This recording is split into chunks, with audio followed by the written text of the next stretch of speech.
can. There are certain species that work good outside, and in the Midwest, more often than not, most of them don't do very well outside. If you use something like cedar or cypress, something on the softer end of the spectrum that can take the temperature and humidity fluctuations and the weather better, you can use those outside.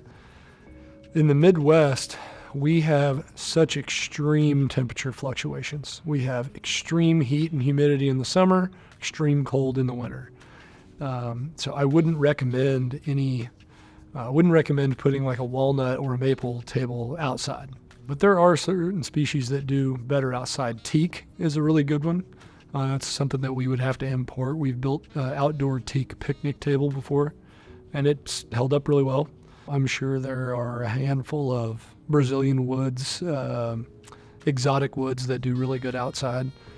For things that grow around here, cedar, cypress do pretty well. I still wouldn't recommend making a live edge table out of it. I would recommend cutting it into smaller pieces and doing some sort of picnic style table with it if you're going to do it. Hedge is another Midwest specialty.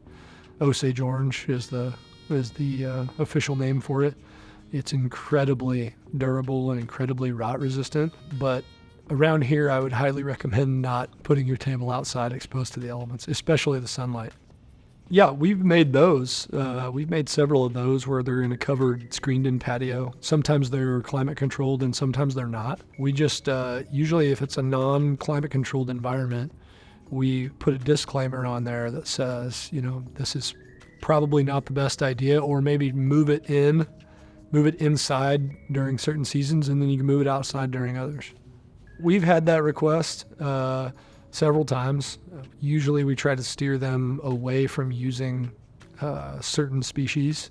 We've got requests to cover a bus station before, like a really trendy neighborhood bus station. And then we've used some imported woods to do outdoor projects. We machined a bunch of lumber for a local company that built 80 outdoor benches. Now, they ordered a special wood for that, and we just machined it for them into the correct pieces that they needed, and then they picked it up and built their projects.